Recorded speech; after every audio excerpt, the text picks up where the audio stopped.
Palestina en tiempos de Jesús, parte 2. La economía, la política y las redes de familiaridad y parentesco no son unidades separadas, aisladas la una de la otra, sin ningún rango de interacción. Hombres y mujeres de todas las épocas deben, en primera instancia, explotar los recursos de la naturaleza y racionalizar los procesos técnicos y productivos a través del trabajo.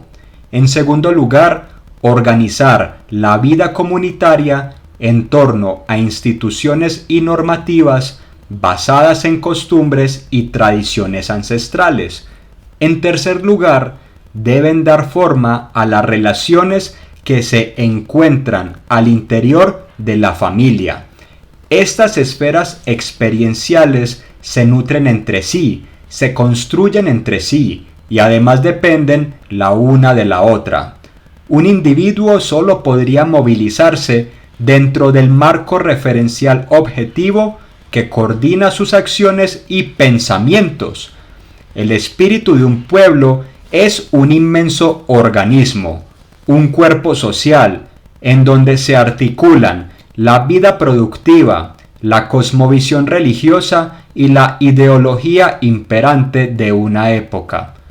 Todo cuanto se espera de una persona de carne y hueso, incardinada en un momento histórico determinado, depende del lugar que ocupa en la sociedad, y este emplazamiento está configurado por la pertenencia a una clase socioeconómica, a un oficio y a un rol de género.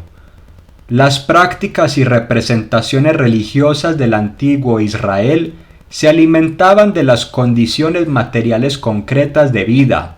Ahora bien, el sistema de creencias que cohesionaba a los descendientes de Jacob también estructuraba y daba contenido histórico a todo cuanto acontecía en el seno de la vida económica y productiva, política y familiar.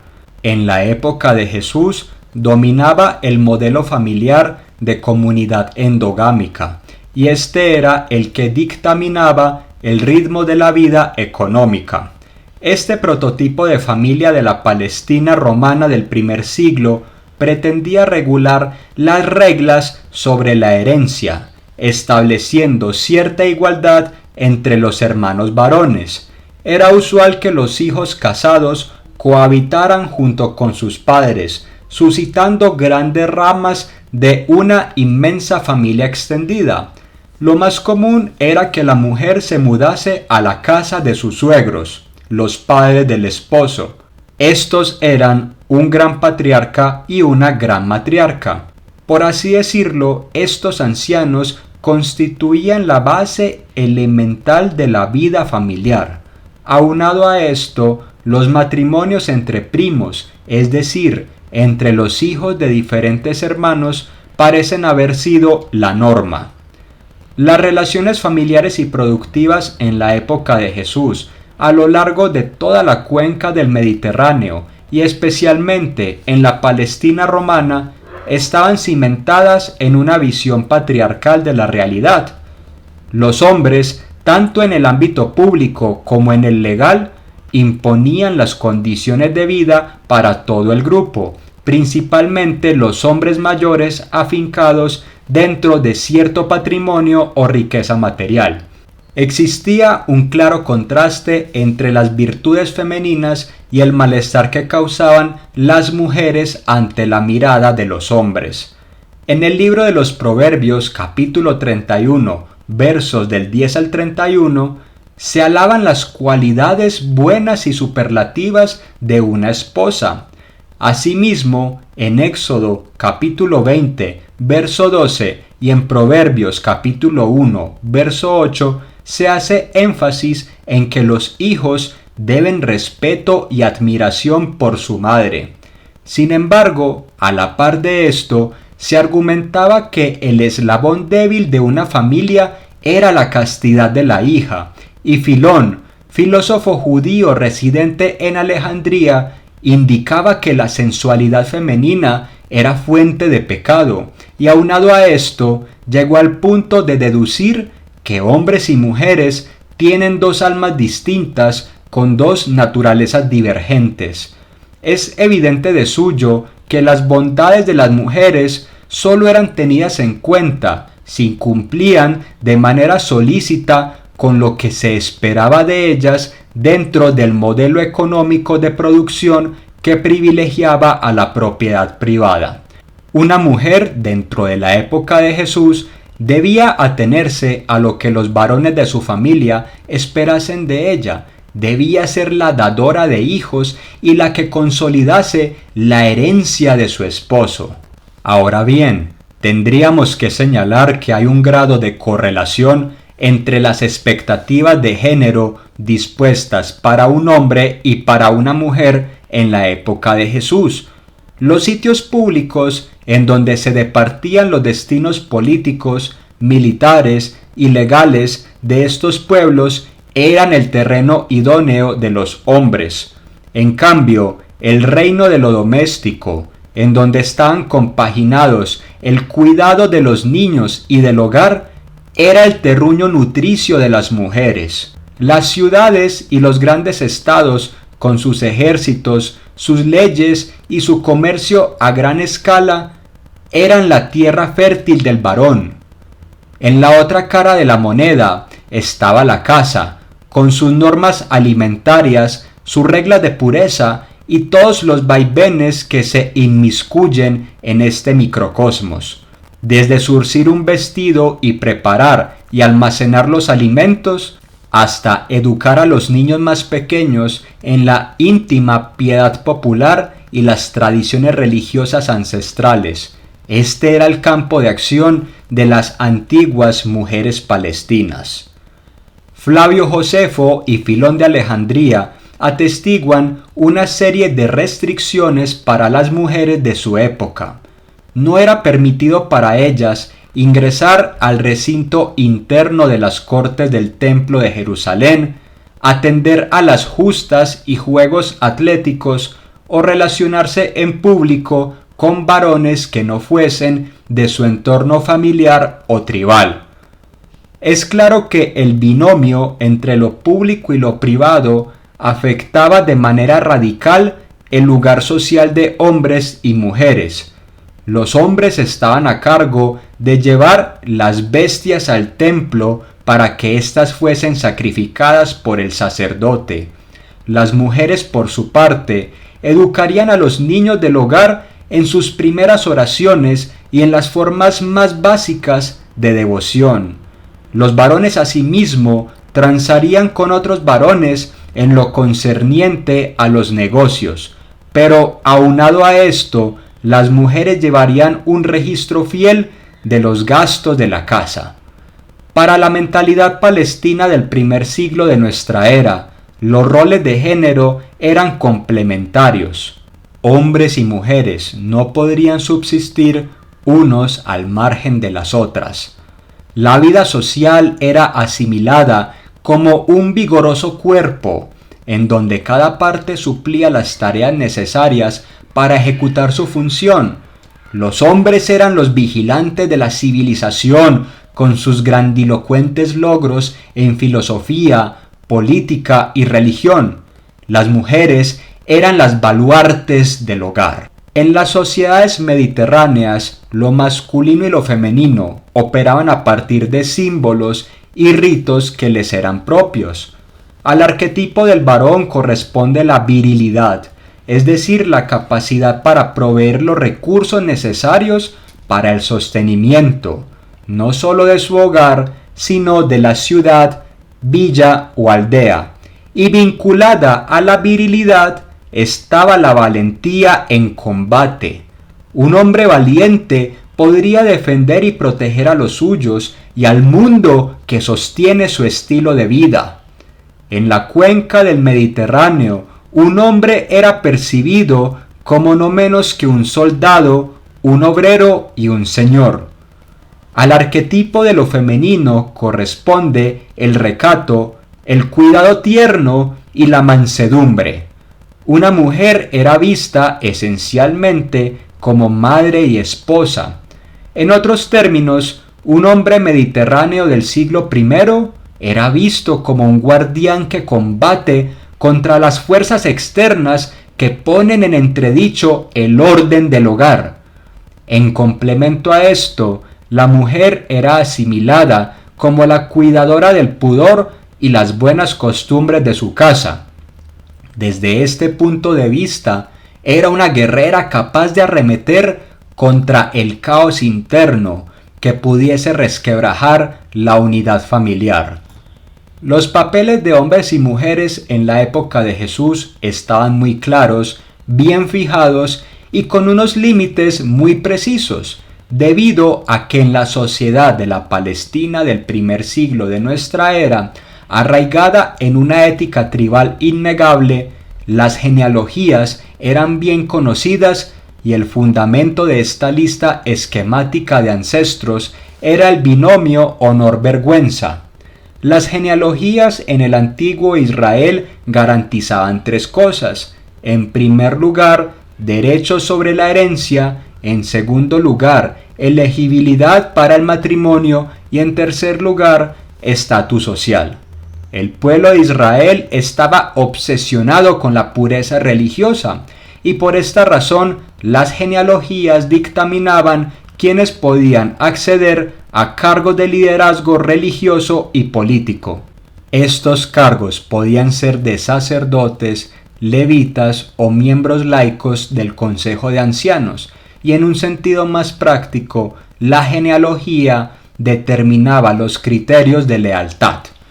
Esto último quiere decir que si existían deudas históricas entre dos grupos familiares o fuertes vínculos étnicos enraizados en la historia, había ciertas prioridades en lo concerniente a los negocios y al matrimonio entre miembros de determinados clanes, tribus o estirpes. Las genealogías antiguas se transmitían a través de fuentes orales y escritas y se iban modelando de acuerdo con las necesidades que se fuesen presentando. Muchas de estas genealogías antiguas tenían su acento puesto en algún ancestro o antepasado ilustre, un valiente guerrero, un jefe tribal, un poderoso rey o un intelectual sin precedentes. Esto servía para validar el lugar social de las personas.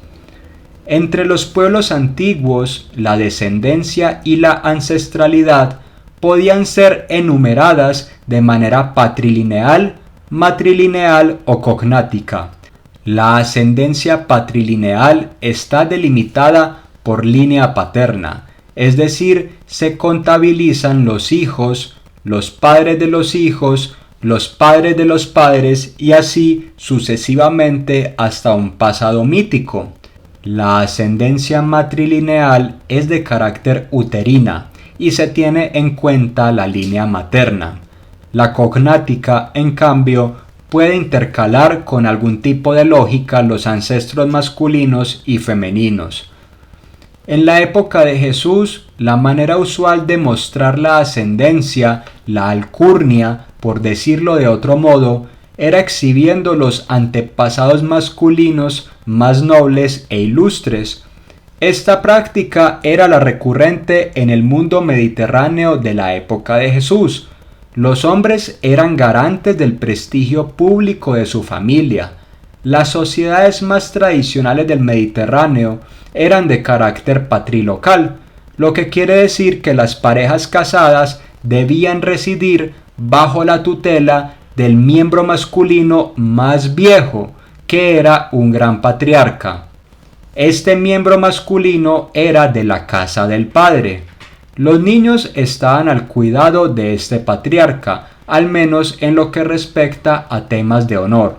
En Israel había algunas líneas de ancestralidad cognática, pues mezclaban a ancestros varones ilustres con mujeres. Este era el caso de muchas familias sacerdotales, debido a que era menester mantener ciertas normas de pureza en lo concerniente a la madre. Recordemos la especial mención de Isabel como precursora genética de Juan el Bautista. En muchas ocasiones, las madres debían ser nombradas para diferenciar a las esposas de las concubinas o para diferenciar a los hijos de un mismo padre, pero de diferente madre. Así, por ejemplo, tenemos a Isaac e Ismael, que aunque son del mismo padre que es Abraham, eran de diferentes madres. Lo mismo los muchos hijos que Abraham tuvo con otras concubinas como Ketura. En las sociedades preindustriales era requerido mantener el rigor a la hora de registrar las uniones maritales y sus descendientes.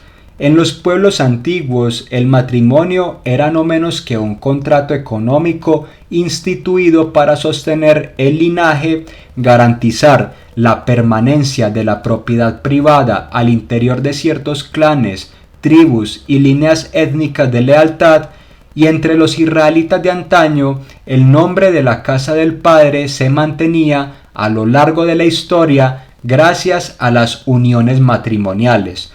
Por decirlo así, el hombre imprimía su sello de eternidad, traspasando sus derechos a sus descendientes masculinos. Cuando dos individuos se casaban, no actuaban como individuos con intereses personales, sino que lo hacían en nombre de su clan, tribu o casa. Cuando Herodes el Grande se casó con la princesa Asmonea Mariamne, no fue por amor, sino por conveniencia política y para conseguir la acogida por parte del pueblo.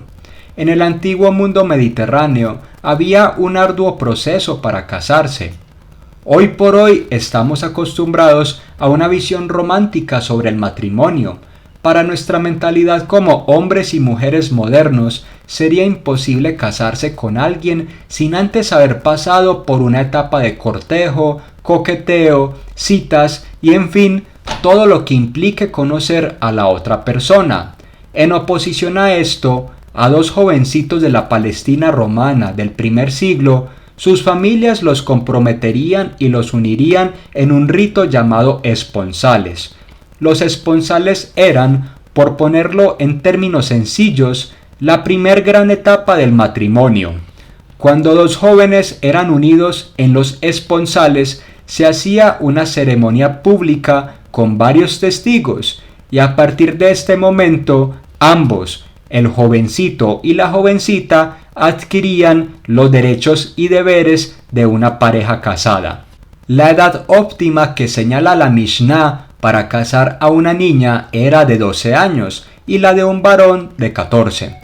Los esponsales se realizaban antes de que la niña abandonase la casa de sus padres. Esto daba tiempo a la familia de la jovencita para arreglar todo lo necesario para que se mudara a la parentela de sus suegros. La ritualización de los esponsales era muy interesante. Esta ceremonia se llevaba a cabo en la casa de la jovencita, en donde sus padres ofrecerían una comida. Ya los esponsales tenían un carácter legítimo, innegable, de matrimonio. Dos jovencitos vinculados en este rito ya podrían considerarse como casados y solo se podría romper esta unión con un acuerdo de divorcio. Pasado un tiempo ya se celebraba la boda como tal, y esta honorable festividad tomaba parte en la casa del novio. El padre del novio era quien ofrecía un banquete que se extendía por 7 días. Cuando la jovencita se sometía al proceso de la boda, ya dejaba de ser responsabilidad de su padre para convertirse en responsabilidad de su esposo y la familia de su esposo. A la jovencita se le presentaba su nuevo hogar, y la casa de la pareja sería bendecida con palabras que llamaban a la abundancia material y la fertilidad. Había ciertos impedimentos que prohibían llevar a cabo ciertas uniones. El libro del Levítico prohibía rotundamente el incesto. Además de esto, a lo largo de los años, las legislaciones verían con malos ojos la unión de un judío con alguien que no fuese del pueblo de Israel. Una mujer adúltera no podría casarse con su compañero de adulterio. Un hombre no podría casarse con su ex esposa si ésta había vuelto a casarse en su ausencia. un hombre castrado o un desquiciado mental también estaban vetados del derecho de casarse. La práctica matrimonial común de la época de Jesús era la endogamia. Endogamia significa casarse entre personas de un mismo grupo familiar. Esta se puede ver de forma más regular entre los hijos de los hermanos. La intención de mantener un conjunto de matrimonios dentro del mismo grupo familiar podría variar. Para muchas personas era de primera necesidad retener la propiedad privada dentro de la misma familia, salvaguardarse de transgredir las normas de pureza religiosa, o sencillamente se veía como imperativo cuidarse de que los extranjeros destruyeran el tejido social. Parece ser que el Levítico hace una diferenciación entre el incesto, que estaba prohibido, y la endogamia, que tiene un impasse legal. El incesto para el libro del Levítico se vería en familiares con una relación de primer grado, como los padres con las hijas, las madres con los hijos, e incluso las madrastras con los hijastros y los padrastros con las hijastras, o los yernos con las suegras o los suegros con las nueras. No obstante, la endogamia sí era permitida, al menos casarse entre primos, por las razones que se explicaron anteriormente. En algunas ocasiones se desarrollaron prácticas matrimoniales exogámicas, lo que quiere decir que los matrimonios eran arreglados por fuera del ambiente familiar. La exogamia era una buena estrategia para alcanzar objetivos políticos y para construir redes de lealtad basadas en el honor. El caso más paradigmático de matrimonio exogámico lo podemos evidenciar entre Herodes el Grande y la princesa Asmonea Mariamne. Herodes era hijo de Antípatro, gobernador idumeo al servicio de Roma, y los asmoneos eran la familia preeminente en el ámbito religioso y político, pues descendían de los macabeos, quienes habían gozado de poder sobre la Judea desde el 142 antes de la era común. Los asmoneos ocupaban a su vez el cargo de sumos sacerdotes. Es evidente que toda unión matrimonial acarrea consigo unas implicaciones económicas innegociables. Por ejemplo, en las sociedades del Mediterráneo del siglo I existía la dote. La dote era una cantidad de dinero o un conjunto de propiedades o un conjunto de bienes otorgadas por la familia de la novia a la pareja. Por ejemplo, en las sociedades del Mediterráneo del siglo I existía la dote directa. La dote directa era una cantidad de dinero, un conjunto de propiedades o un conjunto de bienes que eran otorgados por la familia de la novia a la pareja.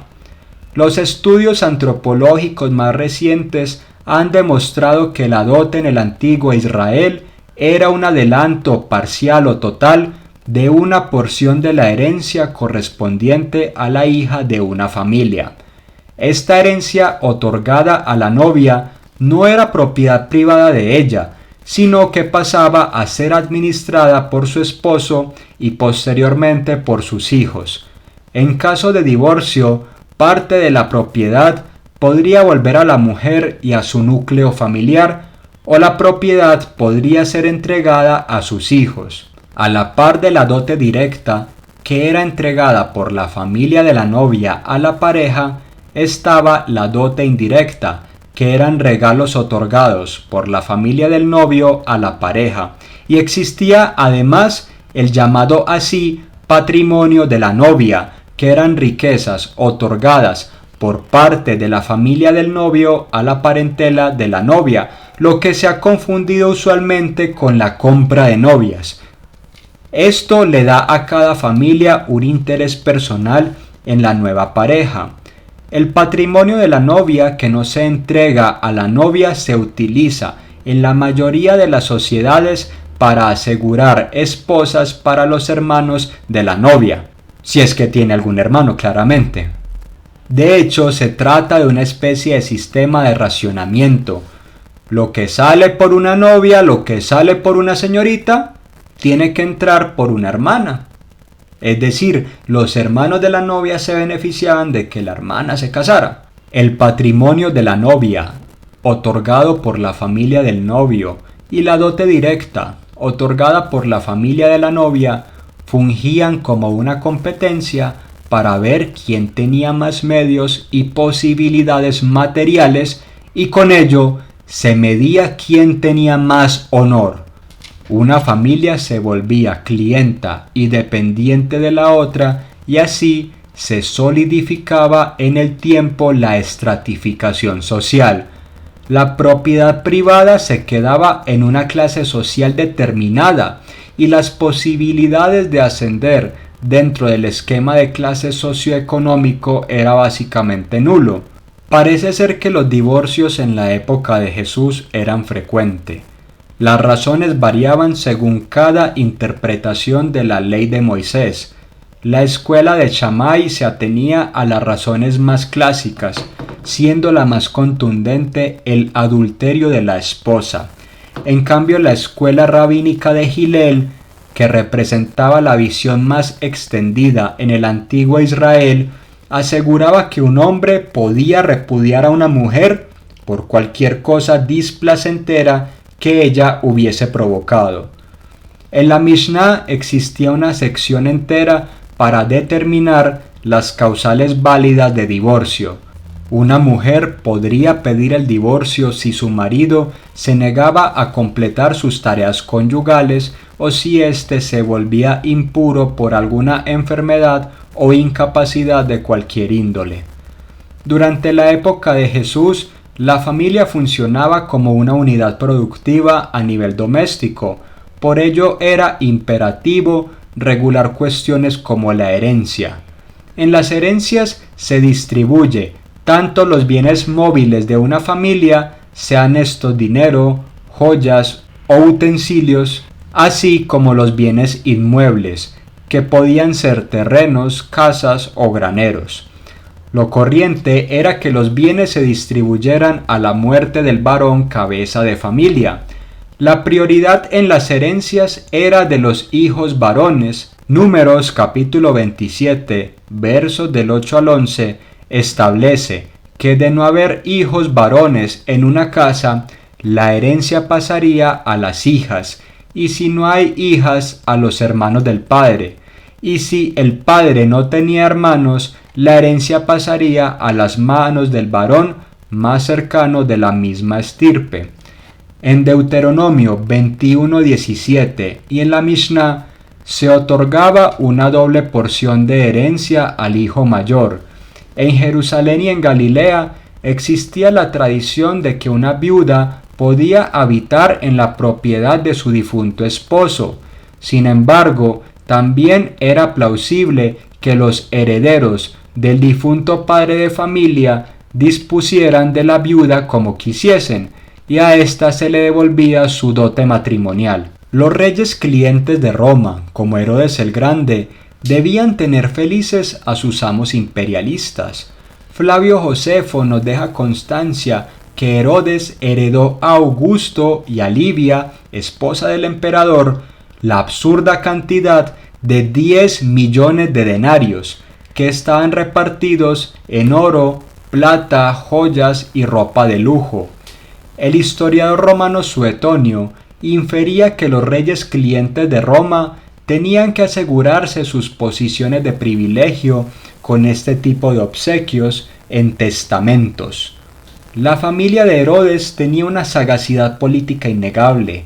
Antípatro, padre de Herodes el Grande, fue nombrado por Julio César gobernador de Judea en el 46 antes de la era común, y para evidenciar cómo escalaron las cosas dentro de este panorama, el emperador Trajano nombró a Cayo Julio Alejandro Bereniciano, quien fuese un tataranieto de Herodes el Grande, un cónsul de Roma. Jesús desarrolló su día a día dentro de un entramado familiar delimitado por las condiciones materiales concretas de existencia.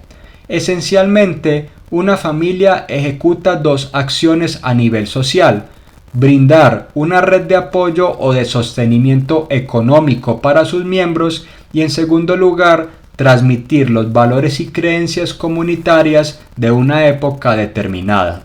En las antiguas sociedades mediterráneas era importante reconocer el linaje o la genealogía de una persona, pues estas cosas narraban el estatus cultural de seres humanos concretos. Pertenecer a un grupo familiar era motivo de orgullo o desgracia, pues de allí devendrían el honor, los privilegios y los recursos a los cuales se podía acceder. Una genealogía podría exhibir varias cosas: los negocios que ha trazado un grupo familiar con otro, las relaciones de clientelismo y patronazgo, es decir, a quién se le debe lealtad incondicional y a quién se han otorgado ciertos favores y prerrogativas. En otro lugar, también esto indicaba la pureza religiosa y los derechos de casta para acceder a ciertas posiciones en el ámbito civil o sacerdotal, y también mostraba las posibles alianzas matrimoniales que se podían establecer en el futuro. Para este tipo de sociedades como la de la Palestina del siglo I, las genealogías eran una manera de leer el presente a la luz del pasado. Ningún individuo estaba al margen de la historia colectiva de sus antepasados, e incluso ello podría ser motivo de repudio o marginalización. En los evangelios hay dos maneras particulares de presentar la ascendencia o genealogía de Jesús. En Mateo podemos ver un claro énfasis en la concepción de Jesús como el Mesías proveniente de la estirpe del rey David, y un rasgo distintivo de esta presentación genealógica radica en el fuerte acento colocado al cumplimiento de la promesa hecha por Dios a Abraham. En Lucas, en cambio, vemos cómo el linaje de Jesús va retrocediendo hasta Adán, primer hombre, y de ahí hasta Dios, enfatizando en la vocación universalista del Evangelio. En la genealogía de Mateo, parece que el punto de fuga esencial, el lugar de arranque de la genealogía, fue Abraham, debido a que éste fue bendecido por Dios y se le declaró Padre de Naciones. En la traducción griega de la Biblia hebrea, en Génesis capítulo 26, verso 8, los hititas llaman a Abraham Rey de Dios entre nosotros. En el texto apócrifo intitulado El Testamento de los 12 Patriarcas, a Leví, hijo de Jacob, se le promete que un rey de la casa de Judá será levantado para crear un nuevo sacerdocio, y ese rey será recordado por las generaciones como descendiente de Abraham. En la literatura judía precristiana era un lugar narrativo usual a asociar a Abraham con la realeza. Abraham es elevado hasta una categoría de realeza, pues de su casa advendría el rey David, un hombre justo y con un corazón aprobado por Dios. En el antiguo Israel, los reyes cumplían una labor sacerdotal, pues podemos observar cómo David y Salomón de manera reiterativa ofrecían sacrificios a Dios, pero además de esto, eran garantes del culto y servidores del templo de Jerusalén. De las manos del rey debía provenir todo el material para los sacrificios, los animales, los panes, el aceite, etcétera, etcétera. Para los antiguos israelitas, un rey piadoso debería garantizar el bienestar, tanto material como espiritual, de su pueblo. El sacerdote levítico era quien dictaba los oráculos recibidos por Yahvé. Esto no era función del rey. En cambio, sí era función del rey el ofrecer sacrificios, ofrecer banquetes para el pueblo y ofrecer bendiciones para toda la gente. Para el Evangelio de Mateo parece no haber conflicto alguno en la relación entre el nacimiento virginal de Jesús y su suscripción a la casa de José. Cuando José testificó públicamente su paternidad sobre Jesús, de manera legal, el niño se adscribió al marco genealógico de José. Los ancestros de José, con su abolengo y títulos, se convirtieron en los mismos ancestros de Jesús. Entre los pueblos antiguos, cuando un nacimiento era considerado milagroso, el infante era exhibido desde el inicio de sus días como hijo de una divinidad. En la Odisea, Odiseo es llamado hijo de Laertes, engendrado por Zeus. Asimismo, la reina Hatshepsut de Egipto era conocida como hija de Tutmosis I y el dios Amon-Ra. A la lista de ejemplos podríamos añadir que Alejandro el Grande era conocido como hijo de Filipo II de Macedonia y Zeus Amón. Platón fue llamado por el historiador Diógenes Laercio como hijo de Aristón y el dios Apolo. El historiador romano Suetonio nos dice que Augusto era hijo de Octavio y el dios Apolo. Las personas notables de la antigüedad querían garantizar que sus orígenes eran ilustres y nobles en el mundo terrenal, pero también tenían su raigambre divina y sagrada. Evidentemente María, como cualquier mujer de su contexto, al momento de casarse, pasó a formar parte del entramado familiar de su esposo. Las mujeres estaban supeditadas primero a la vigilancia de la casa de sus padres o de sus familiares varones más cercanos y en segundo lugar, cuando se casaban, a la vigilancia de su esposo. Ahora bien, el Evangelio de Mateo nos presenta algunas mujeres en la genealogía, lo cual es indicativo de un linaje patrilineal, pero que no cesa de poner atención a ciertos rasgos propios de la herencia femenina. Recordemos que las genealogías patrilineales ponen su acento en los ancestros varones, en los hijos, los padres de los hijos, los padres de los padres y así sucesivamente. No obstante, cuando aparecen algunos personajes femeninos, podríamos hablar de una genealogía de carácter cognática. La elección de estas mujeres por parte de la comunidad reunida en torno al evangelista Mateo no es gratuita. Las mujeres presentadas en la genealogía de Jesús son Tamar, Rahab, Ruth, Betsabé y María. Esto no es un dato inocente. Estas mujeres representaban un escándalo para la moral legalista del pueblo judío y bien podrían ser catalogadas como marginales o mujeres al margen. Hay rasgos extraños o viciados en la unión de estas mujeres con sus parejas.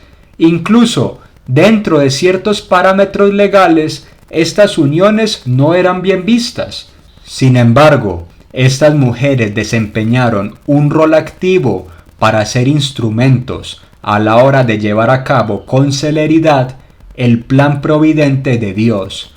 Tamar permitió la continuidad del legado de Judá al mantener una relación ilícita con su suegro. Judá fue negligente en tanto no propició los recursos necesarios para darle solidez a la ley del levirato. El patriarca tenía que haber dado a Tamar a uno de sus hijos para reemplazar al difunto esposo de su nuera. Gracias a la iniciativa de Tamar, Judá la eleva al carácter de mujer justa, como podemos ver en Génesis capítulo 38, verso 26. Por su parte, Rahab, sin ser israelita, pronunció una de las fórmulas de fe más contundentes de la historia de Israel. Yahvé vuestro Dios es Dios arriba en el cielo y abajo en la tierra, como lo podemos leer en el libro de Josué, capítulo 2, verso 11. Esta mujer era una prostituta, una persona tenida en menos por la sociedad de su época, que como ya hemos visto, sobrevaloraba los cánones de pureza y la importancia del buen nombre y la reputación. Aún así, sin el pronto auxilio que prestó a Josué y los suyos, quizá la conquista de la tierra prometida hubiese sido mucho más difícil. El capítulo 6 del libro de Josué nos especifica que Rahab y su familia fueron tratados con bondad y lealtad por los israelitas, y se establece que estos oriundos de Jericó vivieron entre los hijos de Jacob. En el Evangelio según San Mateo se expone que Rahab tuvo un esposo hebreo llamado Salmón, un hijo llamado Boz, fue la tatarabuela del rey David y la bisabuela de Jesé. Según el evangelista Mateo, David, arquetipo del rey israelita, tendría entre sus antepasados a una mujer cananea y, más sorprendente aún, a una prostituta. Otro caso interesante es el de Ruth, la moabita, quien adquirió honor y prestigio al defender radicalmente a Noemí y su estirpe. Dos bendiciones recayeron sobre Ruth, una por parte de Noemí, como lo vemos en Ruth capítulo 1 verso 8, y otra por parte de Boz, como lo vemos en Ruth capítulo 3 verso 10.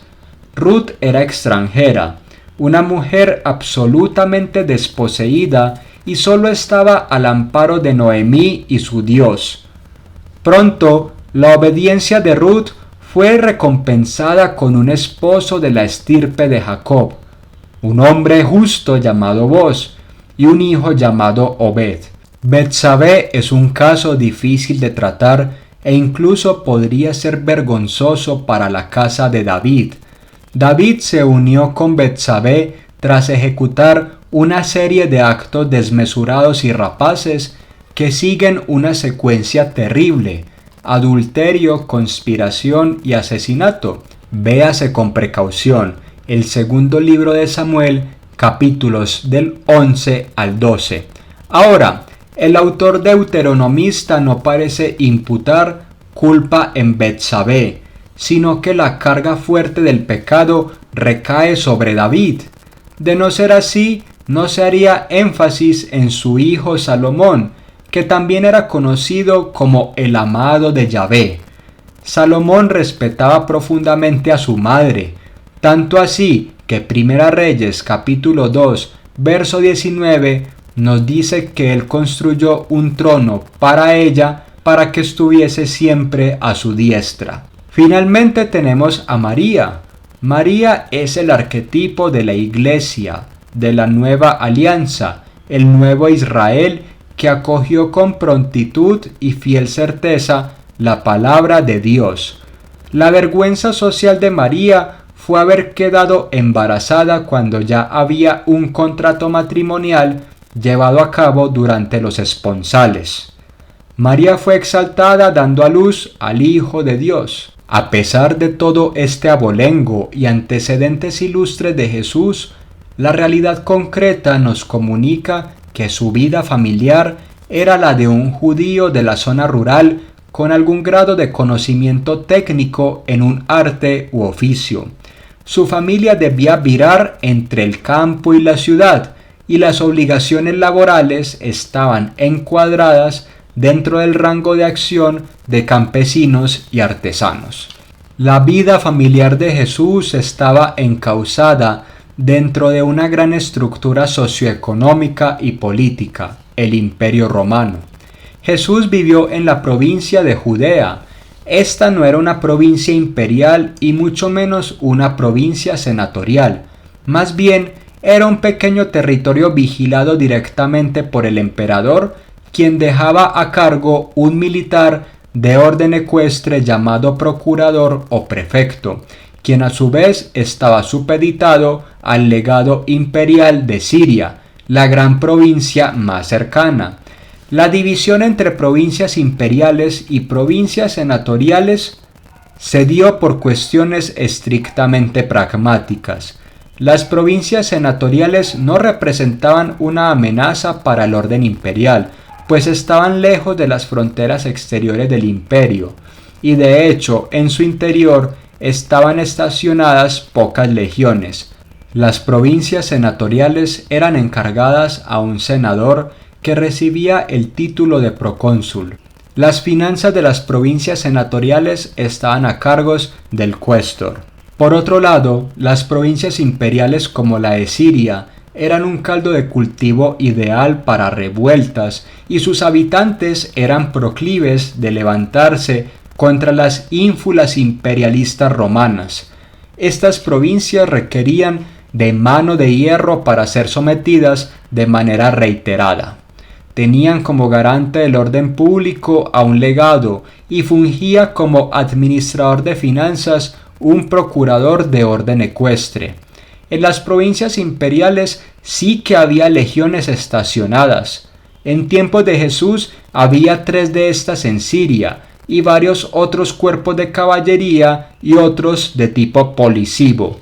Finalmente, una pequeña provincia como Judea estaba vigilada por un prefecto o un procurador, quien, de la misma manera, se encargaba de la recolección de impuestos y tenía a su disposición tropas auxiliares que eran más bien semejantes a un cuerpo de policía. Los habitantes libres no romanos estaban supeditados a un derecho errante o peregrino. Esto significa que aunque estaban dominados de manera directa por el emperador y sus lacayos, sobre ellos recaían las responsabilidades jurídicas y los deberes legales de su propia nación. No obstante, habría que recordar que este derecho nacional estaba garantizado por Roma y sólo tendría validez siempre y cuando las élites locales de cada provincia imperial garantizasen el correcto flujo de impuestos a las arcas del emperador. El emperador percibía de forma directa los tributos de las provincias imperiales, pero para que estos llegasen a sus manos dejaba a cargo a los procuradores, y estos a su vez dejaban esta sucia tarea a las élites locales. Este organigrama estaba muy bien estructurado. Las sociedades de publicanos o cobradores de impuestos se nutrían de militares de orden ecuestre, pero estos precisaban de la complicidad de los terratenientes nacionales para llevar a buen término su obra. Estas sociedades de recolectores de impuestos subcontrataban a personas del pueblo para recibir el dinero o las especies de la producción local y para fiscalizar las actividades del comercio y los trabajos. El modo de producción de la Palestina romana en tiempos de Jesús era el de un imperio aristocrático de base agraria.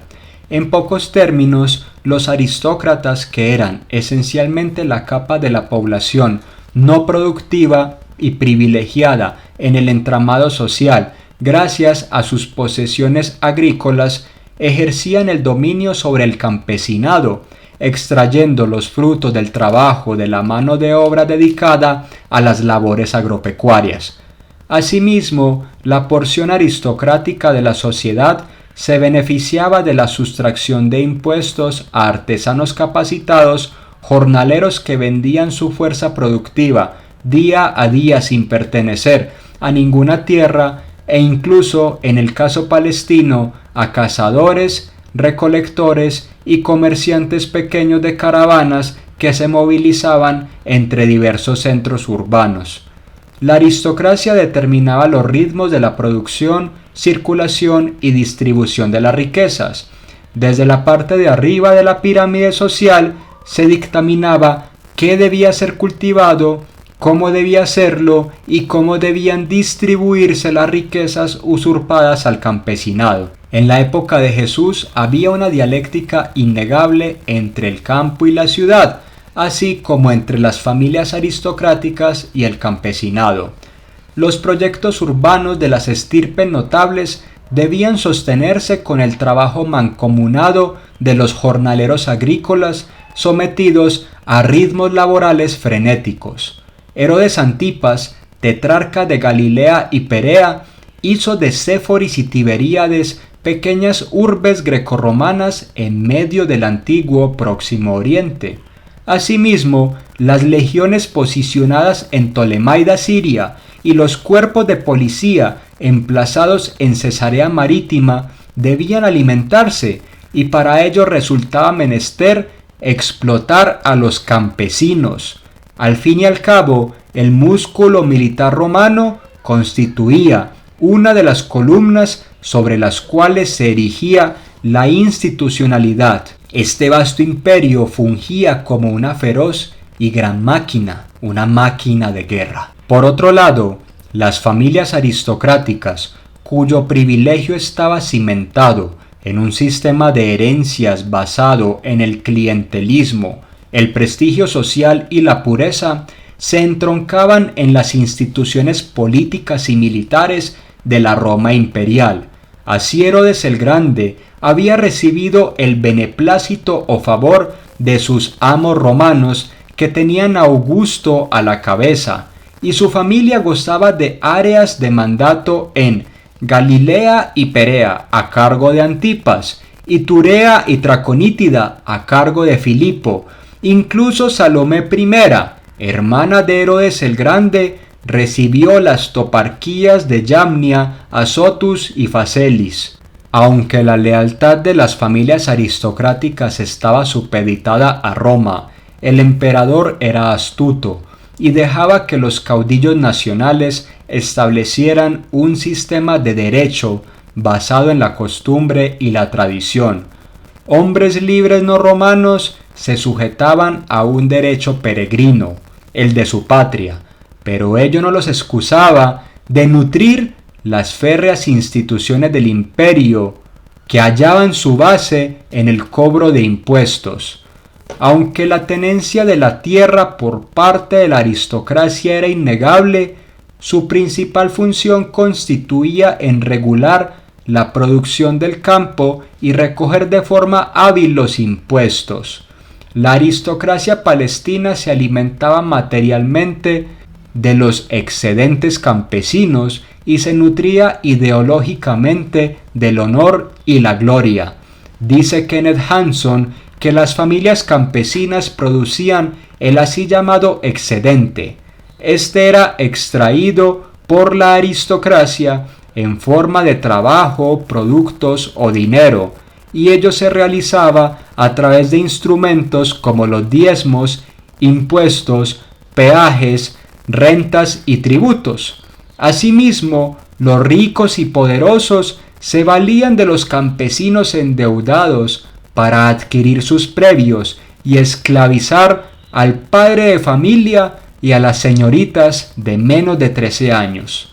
La posesión de la tierra podía presentarse en la forma de grandes latifundios, fincas o minas, o a través de relaciones de patronazgo de hombres ricos con respecto a pequeños propietarios. Toda clase de etnias, grupos religiosos y personas de diversos orígenes eran agrupados por la burocracia fiscal romana bajo un duro sistema de impuestos. Si alguien caía en desgracia y se convertía en esclavo, de ser judío se podía volver un hombre libre tras 6 años. Sin embargo, de ser pagano se transformaba en la posesión directa de su señor.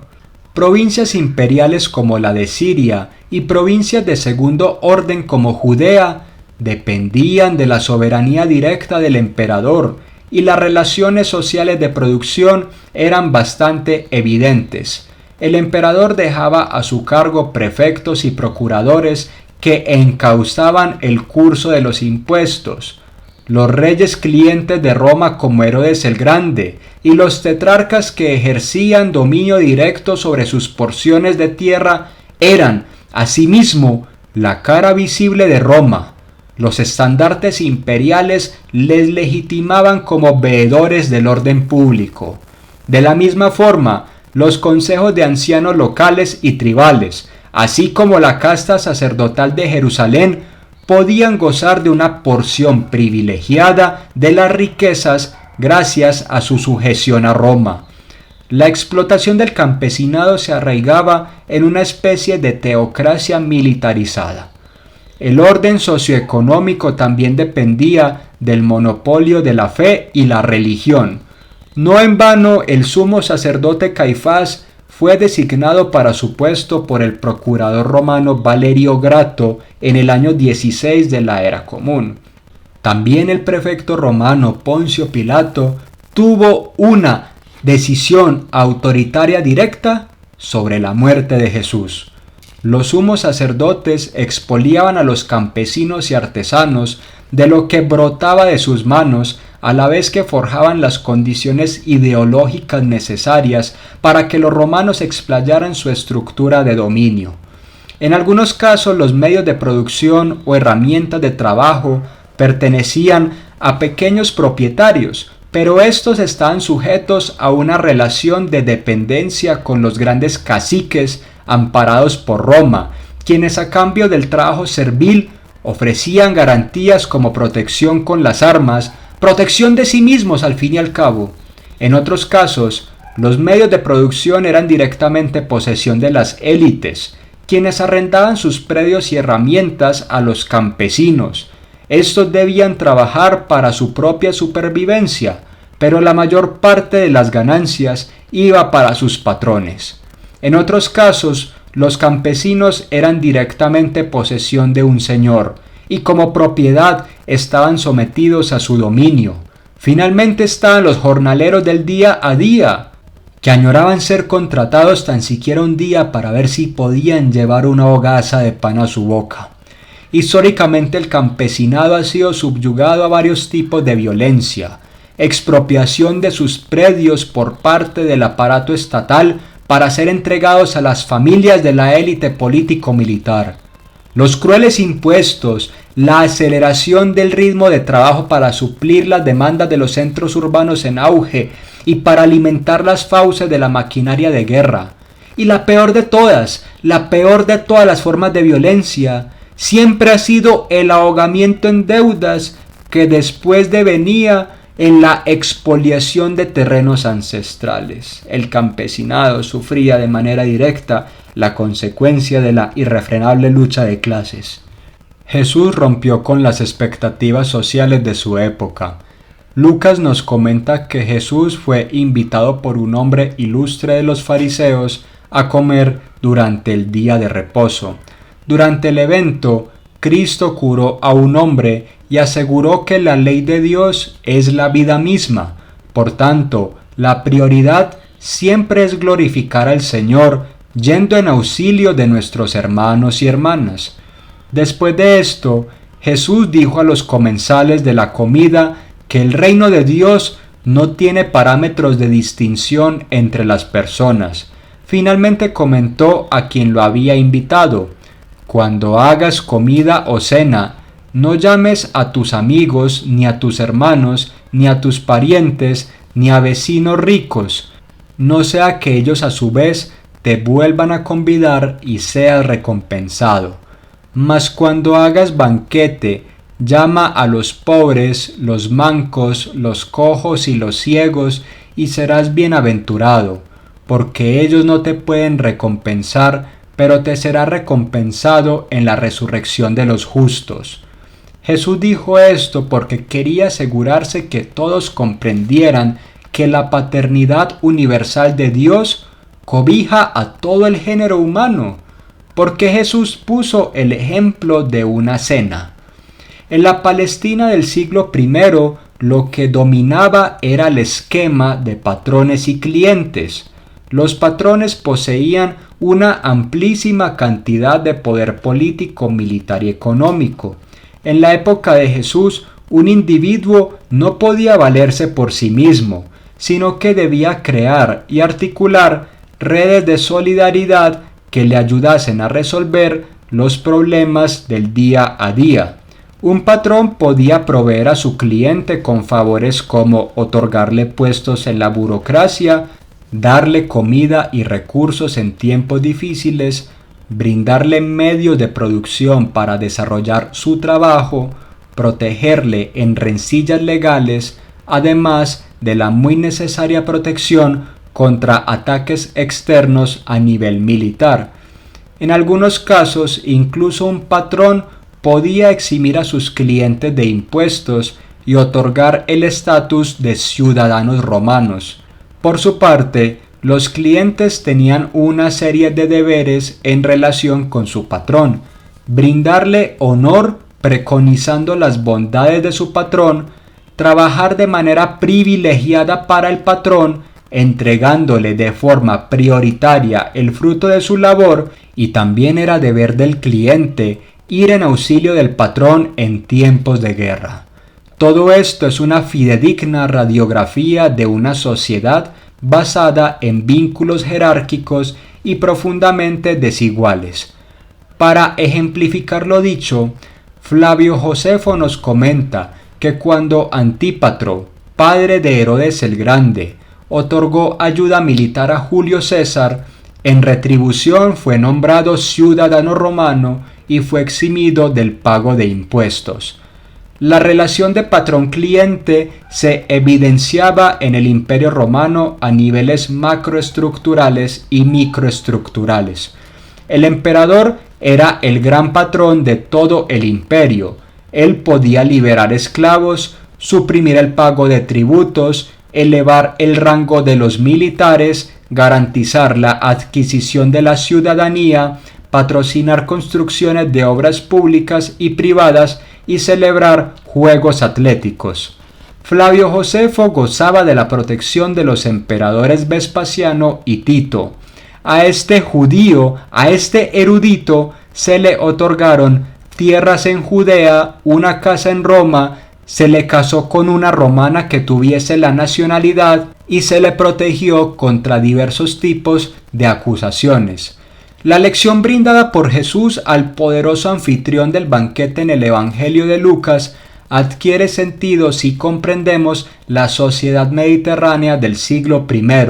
Las expectativas culturales dictaminan que se debe invitar de forma prioritaria a personas que tienen un vínculo de sujeción y pueden responder ante tal oferta con costosos regalos, prebendas políticas, posicionamiento social en el orden al honor y el prestigio y, en fin, todo lo que implica una relación de dominio y subyugación.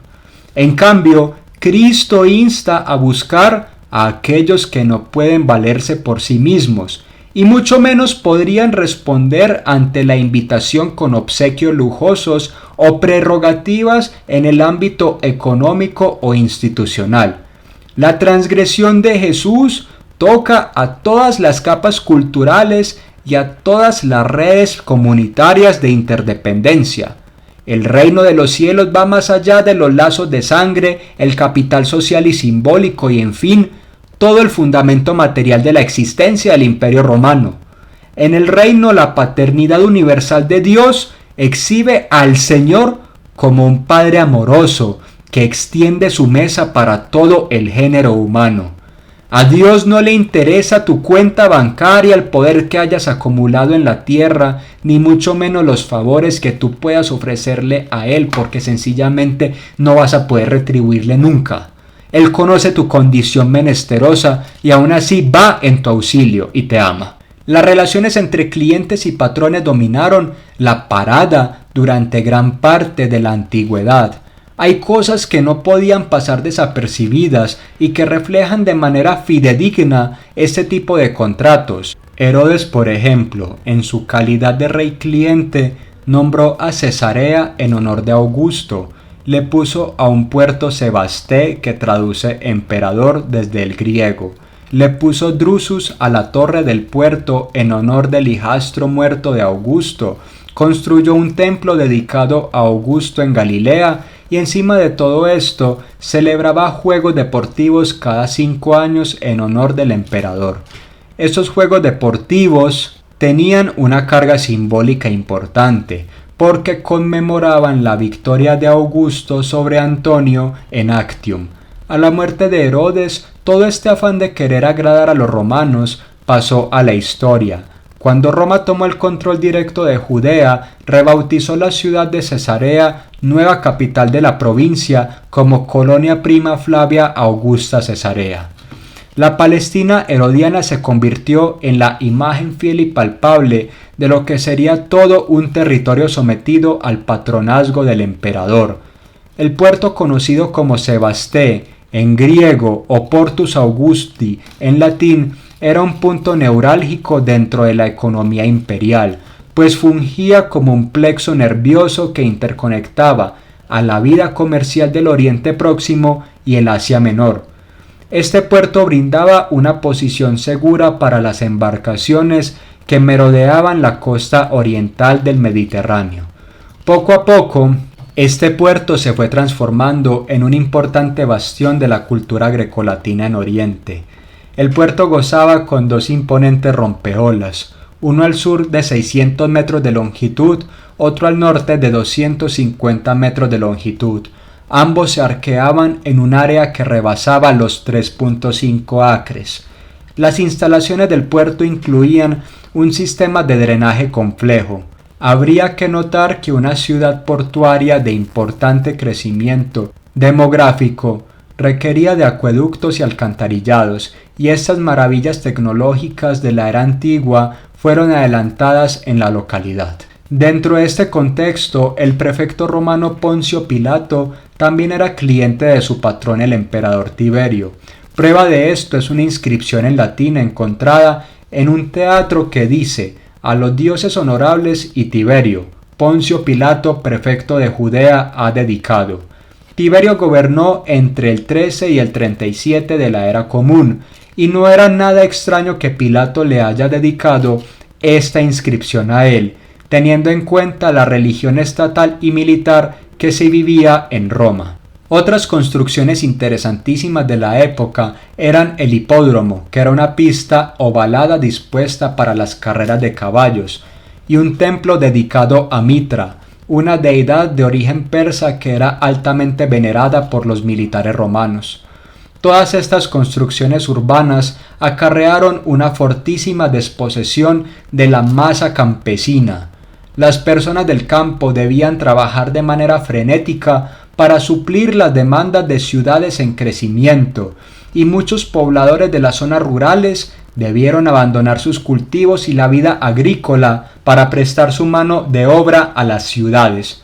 Los excedentes extraídos desde el campo nutrían los fastuosos centros urbanos. Lo que las ciudades acumulaban era lo producido en el campo más allá de las necesidades básicas de los campesinos. Por medios burocráticos, militares, comerciales y fiduciarios, las ciudades se volvían centro de control sobre la tierra y sobre el uso de materias primas, y claramente determinaban la función de lo producido. En este contexto, en donde las élites urbanas se erigían como la capa poblacional eminentemente explotadora, el campesinado se volvió un caldo de cultivo ideal para las rebeliones y levantamientos rurales. Una rebelión campesina podría ser leída como un movimiento prepolítico, lo que quiere decir que no estaba sostenido por un programa racionalizado de índole ideológico. Más bien, las revueltas campesinas consistían, al menos en la época preindustrial, en una reacción contra actividades de rapiña organizadas por el aparato militar y burocrático estatal.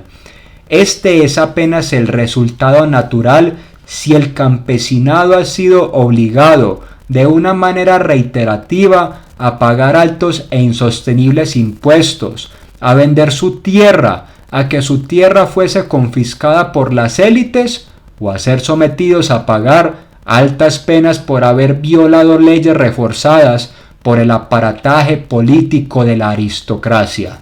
Este tipo de cruentas acciones cocinaron las condiciones óptimas para forjar bandidos rurales. Estos bandidos desde antaño han tenido un revestimiento mítico y se les ha visto como los justicieros que vienen a darle libertad a los oprimidos y pan a los hambrientos. Muchos factores intervenían en el nacimiento del bandidaje campesino, factores de tipo ecológico tales como hambrunas, sequías y plagas, factores económicos y políticos como altos impuestos, expropiación de tierras e injusticias legales. Asimismo, los campesinos verían a los agentes extranjeros como los romanos de una manera peyorativa, teniéndolos como no menos que viles colonialistas.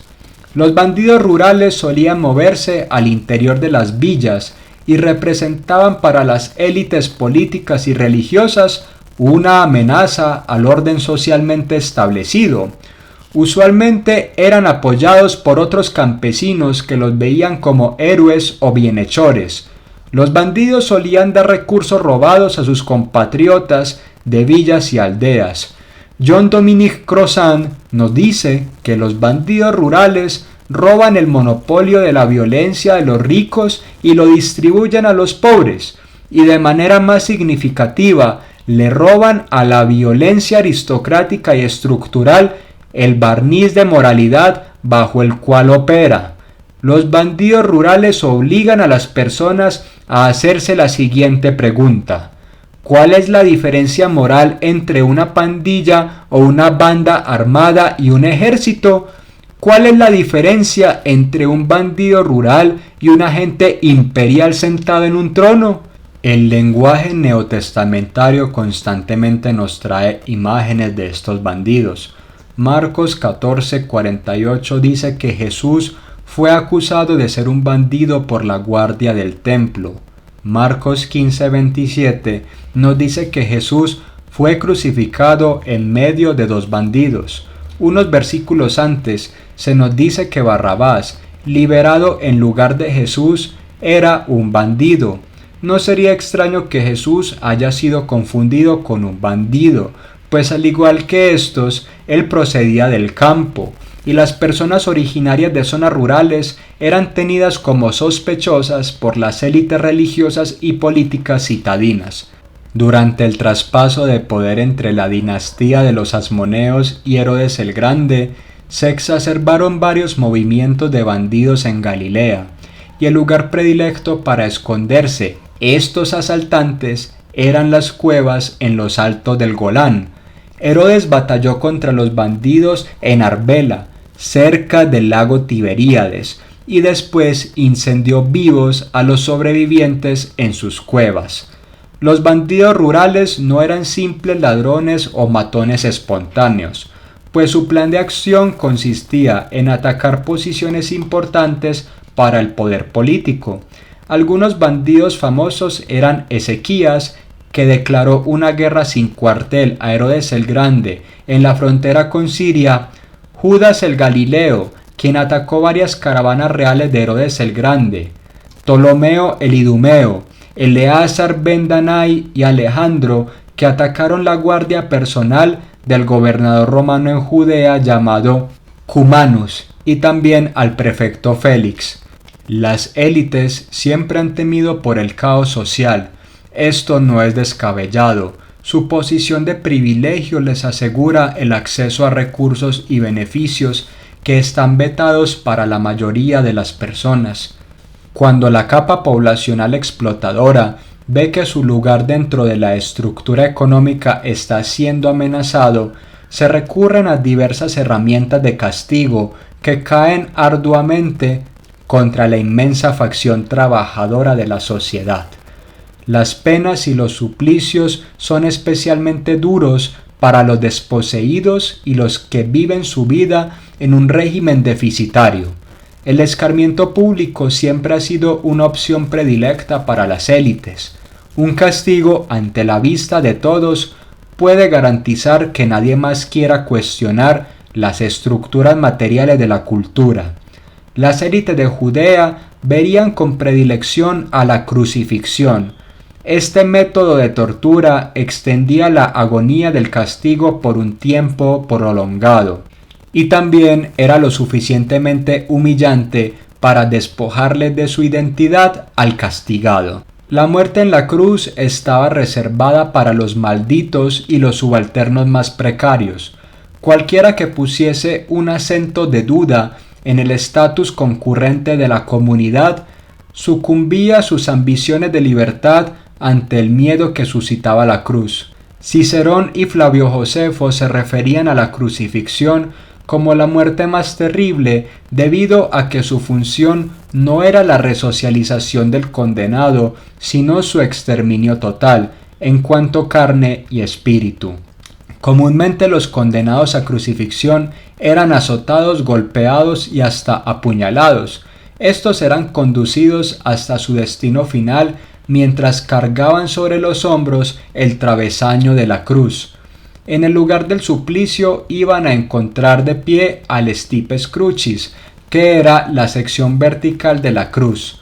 Las manos del condenado podían ser atadas al travesaño, clavadas o ambas cosas. El ritmo de la muerte era atroz, pero la velocidad del deceso dependía de una variedad de factores como la supresión del sueño la noche anterior, la constitución física y el grado de malnutrición del condenado y la tortura previa desplegada en su cuerpo. Muchos autores indican que la causa esencial de muerte del crucificado era la asfixia o sofocamiento, cuando el diafragma y los músculos intercostales se debilitan de forma irreversible. Los orígenes de este método de tortura están rodeados de mucho misterio. Las fuentes grecolatinas indican que era común entre los persas, griegos, celtas, germánicos y bretones el acto de clavar a una persona a un árbol o a unas tablas. Alejandro Magno crucificó a 2000 personas de Tiro que se rehusaban a someterse a su dominio.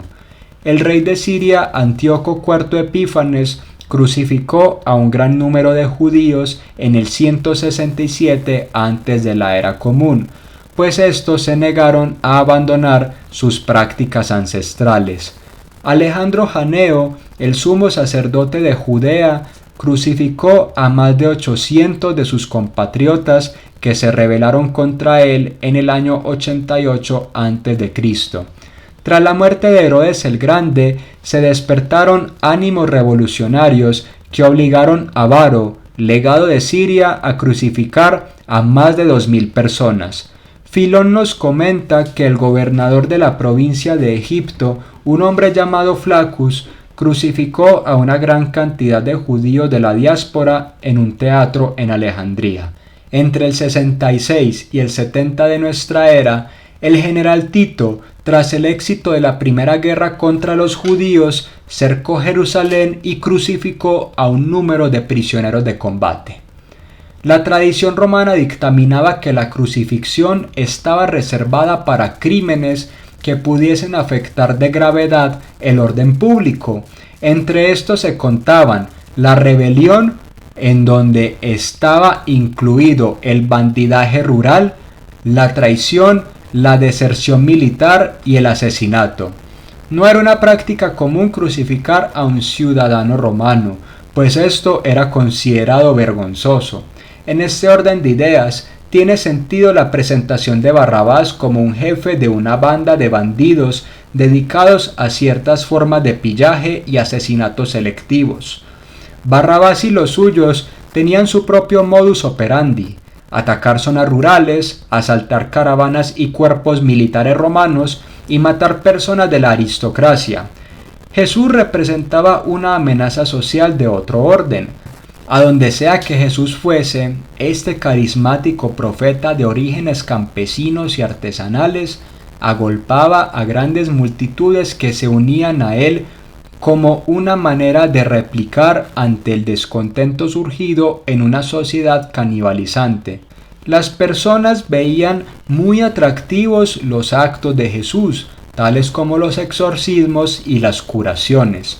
No obstante, también congeniaban con sus palabras en contra de la institución del templo y las feroces diatribas en contra de los romanos y Antipas.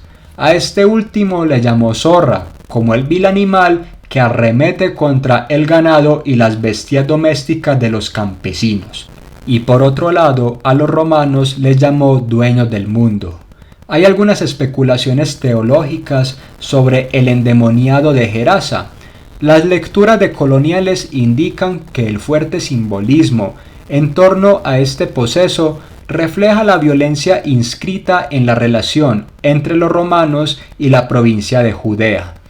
La violencia imperialista desajusta la dimensión psíquica y social del hombre y desbarata de lleno todo el tejido comunitario autóctono, dejando al desnudo la frágil condición de los marginados y desposeídos. En este orden de ideas, la acción liberadora de Jesús no solo gozaría de alcances teológicos, sino también políticos. Asimismo, habría que añadir que las pretensiones mesiánicas de Jesús ponían en tela de juicio el monopolio sobre la verdad y el poder de los aristócratas sacerdotes, de los romanos y de los poseedores de la tierra en términos generales. En el imaginario popular de la Palestina romana, el Mesías era tenido como aquel que iba a implementar de manera concreta la justicia de Dios para poder vivir de acuerdo con la ley y los profetas. Caifás preguntó a Jesús si este era el Hijo del Bendito. Pilato le preguntó si era el rey de los judíos. La pregunta de Caifás tiene un peso teológico inesquivable. Los antiguos reyes de Israel eran adoptados por Yahvé, tal y como lo exhibe en 2 Samuel 7:7, el Salmo Regio número 2, verso 7, el Salmo 89, versos del 26 al 27. La pregunta de Pilato tiene un sentido político. Un rey que no era cliente de Roma sencillamente representaría una amenaza. Los caudillos populares de la época de Jesús usaban las representaciones habituales de los ancestrales reyes de la casa de David y Salomón. El pueblo sencillo tenía sus esperanzas volcadas en una liberación efectiva que fuese transversal a la esfera experiencial espiritual, pero también material. El malestar cultural durante la época de Jesús es una realidad sociológica innegable. La inminente contradicción entre una sociedad agrícola desarrollada y las inmensas cargas de miseria y pobreza que debía afrontar el grueso de la población no podría más que suscitar un descontento popular generalizado que se manifestaba en revueltas azuzadas por caudillos, profetas carismáticos y líderes cívicos y religiosos de toda índole. El Mediterráneo del siglo I de la Era Común había experimentado incontenibles avances en las técnicas agrícolas gracias a la socialización de las herramientas de hierro. El hierro es el metal democrático por antonomasia. La fácil fundición y estructuración de este recurso hace plausible edificar herramientas como arados y mazas para una gran parte de la población. No obstante, la organización social de la Palestina romana no permitía la distribución colectiva de la riqueza, sino que la capa aristocrática de la población determinaba los ritmos de producción, circulación y consumo de las materias agropecuarias. En la época de Jesús, la manera en la cual las personas se relacionaban con los frutos de su propio trabajo estaba directamente dominada por un amplio mosaico de instituciones políticas y familiares que dictaminaban cómo el campesino debía explotar la tierra, el artesano producir manufacturas y el minero explorar las canteras. La producción en todas las épocas hace alusión a la estandarización de los procesos técnicos para transformar a la mera naturaleza en materia elaborada que la comunidad requiere para satisfacer sus necesidades. Ropa, refugio, alimentos e incluso elementos de lujo y ornato son producidos por el trabajo colectivo. Las familias de la élite controlaban la producción de las zonas agrícolas y las redes de comercio establecidas entre el campo y la ciudad y los diversos centros urbanos. Los métodos de control efectivos utilizados por ricos y poderosos eran el cobro de impuestos sobre las propiedades y sobre las personas, pero mucho más macabro era el sistema de expropiación de tierras. Un campesino endeudado debía ceder sus predios a su deudor y convertirse en su mano de obra esclava. En la época de Jesús, quienes decidían el curso de la producción en el campo no eran los campesinos encargados de labrar la tierra, mucho menos los pastores cuya labor era proteger a las bestias, sino las grandes élites urbanas. Los estudios comparados de la antropología han determinado que por lo menos un 90% de la población en la Palestina de los tiempos de Jesús estaban dedicados a trabajos en tierras de labranza o debían cuidar animales.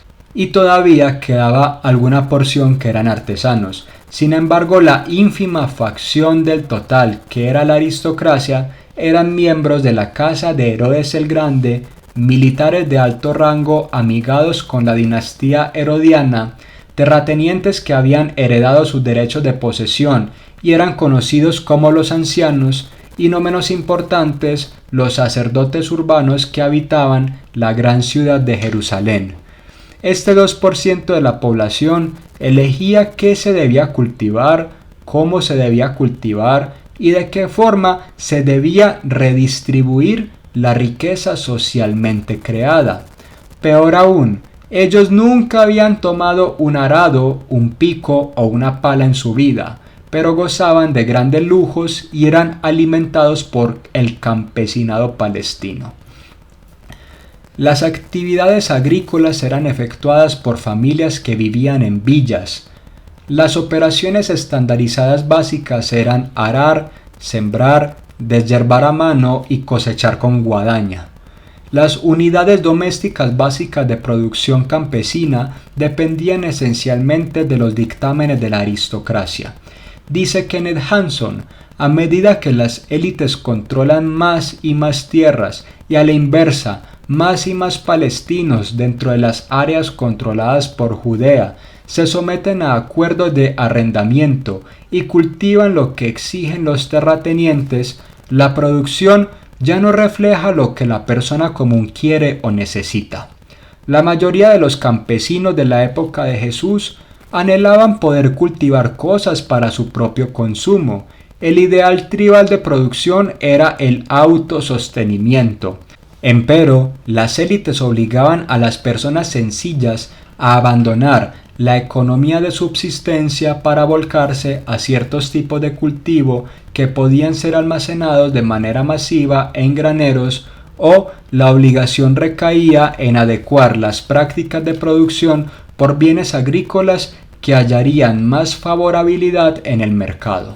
Esto claramente no beneficiaba a los trabajadores, sino que servía para engordar las ya muy anchas arcas de los ricos y poderosos. La pesca era un sector productivo de la sociedad de Jesús altamente burocratizado. Las parábolas de Jesús sobre la pesca no resultarían extrañas para los pobladores de zonas aledañas al lago de la Galilea.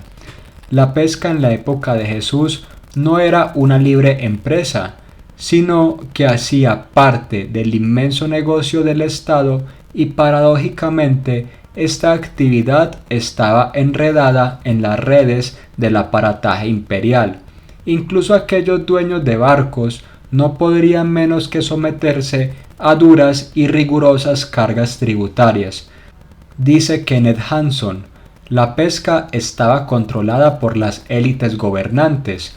Los regentes locales, llámese a estos prefectos, tetrarcas o etnarcas, vendían derechos de pesca a recolectores de impuestos o publicanos, quienes a su vez contrataban a pescadores locales de las villas y las aldeas. Los pescadores adquirían deudas con los recolectores de impuestos, pues estos les cedían el derecho para ejercer su actividad. Es altamente plausible que los pescadores debieran subcontratar compañeros de pesca, y a partir de estas uniones era usual que se formaran redes de interdependencia y cooperación similares a los modernos sindicatos. Los emperadores de Roma eran los principales beneficiarios de los impuestos recogidos en los puertos del Mediterráneo. Asimismo percibían los tributos que debían pagar los que transitaban por caminos y vías terrestres. Por su parte, Herodes Antipas, tetrarca de Galilea, era quien otorgaba los derechos de pesca y también debía administrar los impuestos recibidos en el puerto. Los pescadores debían obtener los materiales para su labor de los mercados, el hilo de las redes, la piedra cortada para las anclas, la madera para las reparaciones de los botes y las canastas para el almacenamiento debían ser proporcionadas por campesinos y artesanos. Es altamente factible que los mismos pescadores trabajasen en talleres para salar el pescado, que después habría de ser vendido como una rica fuente de proteína en la región. Estos talleres de preparación y salado de pescado estaban sometidos a duros impuestos. Los implementos utilizados en el salado de pescado eran sal, evidentemente, aceite y vino. Además de esto, eran requeridas tinajas para su almacenamiento. Estos materiales eran obtenidos por mano de mercaderes quienes transaban con campesinos y artesanos. Aparte de la alimentación, otros bienes de consumo o productos secundarios debían ser producidos. Lo común era que los campesinos hicieran sus propios vestidos e incluso los mismos enseres domésticos. Ahora bien, había cosas que precisaban de cierto grado de especialización: la alfarería, el trabajo con el metal, la confección de vinos y aceites, ciertos trabajos con madera y cuero que también eran ejecutados por obreros especializados. El comercio de estos bienes estaba monopolizado por las familias de élite. Los herodianos controlaban el tráfico de mercaderías en su región. Las familias del alto clero de Jerusalén tenían contacto, por ejemplo, con artesanos fenicios que trabajaban el vidrio. Los granos eran transportados a Roma por vías fluviales que estaban resguardadas por compañías dedicadas al tráfico de mercaderías. De hecho, el trigo era acarreado vía Nilo hacia el mar Mediterráneo. La economía de la época de Jesús era una economía de subsistencia, lo que quiere decir que las personas producían bienes para el consumo inmediato o para intercambiar en el mercado local de la villa o aldea por cosas que necesitaban para ese mismo día. El comercio a gran escala solo existía como el monopolio de la familia del emperador. En un imperio agrícola, la economía era esencialmente extractiva, redistributiva y basada en el cobro de impuestos. Los aristócratas que vivían del trabajo ajeno extraían el plusvalor o los excedentes del campesinado, condenándolos al nivel de la mera supervivencia. Las élites imponían tributos, extraían bienes agrícolas y removían cualquier posibilidad material para que el campesinado pudiese generar acumulación. El intercambio de bienes entre familias de un mismo entorno tribal o aldeano se daba con base en la ayuda recíproca. La reciprocidad general significa que los intercambios eran manejados como regalos, sin la expectativa de un pago inmediato. En cambio, el intercambio redistributivo, que era la base de la economía comercial de Roma, dependía de un control centralizado. Los bienes y servicios se distribuían a quienes las élites desearan. Los bienes llegaban a un sitio como un banco, una tesorería o un granero, y de allí circulaban hacia donde los aristócratas lo necesitasen. Los impuestos durante la época de Jesús eran bastante crueles, pero esto apenas sería lo lógico de un sistema económico imperialista. Desde la época helenista, los sirios arrancaban de la tierra de Palestina una tercera parte de los granos y la mitad de lo producido en árboles frutales. Herodes el Grande arrancaba de sus dominios una cuarta parte del grano y la mitad de lo producido por los árboles frutales. Además de esto, impuso impuestos indirectos en el comercio y en las diversas formas de intercambio. Los impuestos en la Palestina romana eran extractivistas, lo que quiere decir que estaban diseñados para garantizar el control de las élites sobre la producción agrícola. En la sociedad de la Palestina romana, los campesinos preferían conducir los negocios bajo los parámetros de la reciprocidad. No obstante, como las élites controlaban los productos de la tierra, la dinámica del trabajo y el comercio seguían lógicas extractivistas. Las ciudades eran los lugares predilectos en donde se centralizaba la explotación económica. En la Roma proconsular, eran los bastiones en donde los patricios dirimían el destino del pueblo romano en parcializados tribunales de justicia. En la Roma imperial, allende las fronteras del mundo civilizado, en donde el derecho peregrino de las patrias serviles era la norma, las ciudades eran torres de vigía dispuestas para mitigar cualquier alcance revolucionario. Los paisajes urbanos estaban poblados por las élites, y allá se agolpaba todo su centro de acciones políticas, económicas y militares. Las dos ciudades más preeminentes de Judea eran Jerusalén y Cesarea Marítima. La primera fungía como el corazón de la vida religiosa del pueblo, y la segunda era un gran puerto dedicado por Herodes el Grande a Augusto, en donde además se resguardaba el brazo militar romano a disposición de los prefectos. Las ciudades en donde quizá Jesús trabajó fueron Séforis y Tiberíades, en la tetrarquía encargada a Antipas, en Galilea. En Galilea había emplazamientos urbanos importantes como Magdala, también conocida como Tariquea, Caná y Cafarnaúm. Estas tres eran centros administrativos para regular la actividad pesquera de la zona.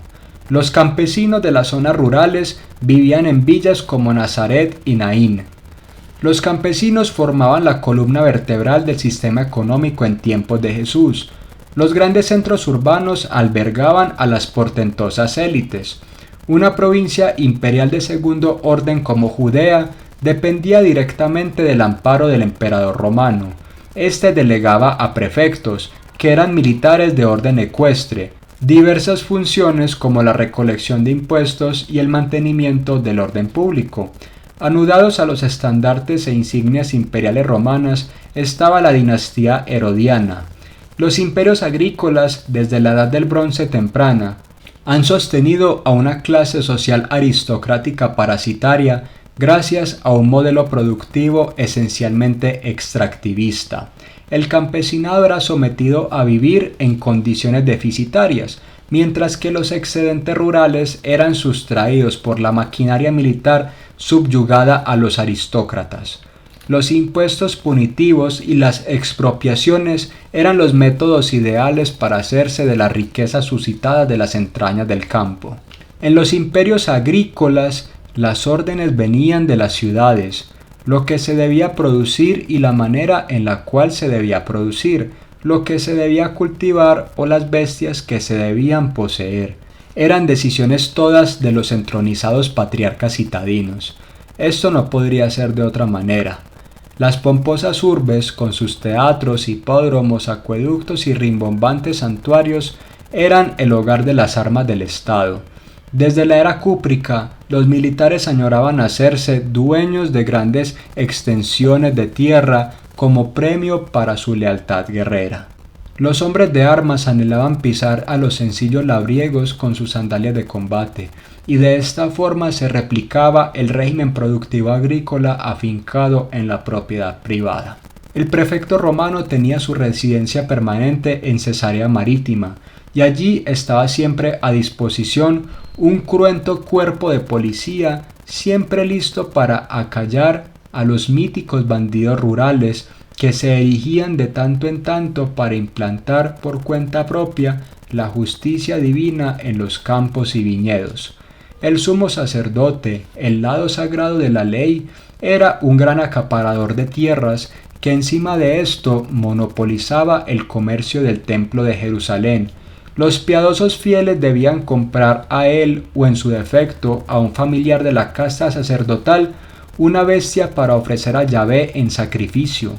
Aunado a esto, la moneda corriente con la efigie del emperador tenía que ser cambiada en los patios exteriores del recinto santo por la tiriana, moneda de uso común en el ámbito litúrgico, acuñada desde tiempos de Alejandro Janeo hacia el primer siglo antes de la era común. El sumo sacerdote enviaba a sus delegados a las villas y aldeas para recoger los diezmos. Esta práctica fue replicada por los romanos, quienes tenían en su bolsillo a los ancianos de cada localidad, que brindaban protección a las compañías militares de caballería, predispuestas para el cobro de los impuestos. El trabajo sucio era a su vez subcontratado a publicanos. Si el poder sagrado fallaba ante los ojos de la feligresía y ésta ponía en entredicho su eficiencia, la crudeza de los señores temporales se robustecía. El legado sirio tenía 3 legiones de infantería y 2 de caballería aposentados en Damasco y Tolemaida, legiones capaces de borrar de la faz de la tierra cualquier resquicio huidizo por donde se pudiese escapar un solo hálito de revolución. La progenie de Herodes vivía a la mejor manera de los déspotas asiáticos, un ejército de cortesanos que se encargaba de bañarles, trinchar y probar sus alimentos y desaforar sus animosas ansias pulsionales, solo podría ser sostenido con la vil extracción del trabajo campesino. La renta, los diezmos, los tributos y los impuestos indirectos sobre el intercambio y el comercio eran las fuentes primarias de la distribución de las riquezas, desde los más pobres hacia los más ricos. Sin embargo, los pontificados terratenientes harían todo lo posible por endeudar a las personas humildes para robar sus tierras y esclavizar al padre de familia, a sus hijas menores de 13 años también. Un esclavo judío debía ser liberado a los 6 años de trabajo. Uno pagano no corría con la misma suerte y se transmutaba en posesión vitalicia de su señor. Una niña esclava por lo general era casada con su dueño cuando cumplía los 13 años. La sencilla economía campesina de subsistencia daba paso, bajo las indómitas garras de los imperios agrícolas, a monocultivos de granos para ser almacenados. Un campesino, sea arrendatario de un gran señor, poseedor de una pequeña propiedad, un jornalero desposeído o un esclavo, debía primero garantizar el pago de rentas e impuestos para Roma. Quizá después podía comer algo. Los árboles frutales, los olivos y las vides, los higos se volvían escasos a medida que se acrecentaban los monstruosos fardos de trigo, cebada y centeno. Jesús fue un asiduo crítico de este modelo productivo. El hombre rico que quería edificar grandes graneros para almacenar insensatamente, no solo lo hacía a despecho del bienestar del campesinado, sino que Dios mismo era ultrajado, pues la tierra puesta al servicio de los hijos de Jacob se habría de trastocar hasta convertirse en un terruño ahogado en la sangre inocente. Yahvé, Dios de Israel, el Señor, habría de pedir cuentas a aquel que vilipendió los recursos universalmente democratizados. Desde antaño los profetas habían denunciado los excesos de las clases dirigentes. Los poseedores de la tierra habían hecho de los tribunales de justicia un hato de ladrones y oportunistas que ponían pesados yugos a las viudas, los huérfanos y los oprimidos. Por su parte, la ley de Moisés había dado directrices para que el pueblo acoplase su conducta moral y social con miras a la santificación de cada una de las dinámicas de la vida humana. Jesús, bien entroncado en esta tradición, reveló al género humano la paternidad universal de Dios. No cae un pajarillo a la tierra sin que el Padre lo permita. Los pajarillos que ni siembran, ni cosechan, ni mucho menos acumulan en graneros, son alimentados por el Padre. ¿Qué no hará con la simiente de Adán? La explotación contra el campesinado y el artesanado semirural era exacerbada por el sistema monetario. En Roma existían varios tipos de monedas con varias denominaciones. La de oro era conocida como áurea, la de plata era conocida como el denario y la de bronce era llamada sestercio. 25 denarios hacían una áurea. 4 sestercios hacían un denario. Previo a la llegada de Roma, ya había acuñaciones de monedas, por más primitivas y rudimentarias que fuesen, en la cuenca oriental del Mediterráneo.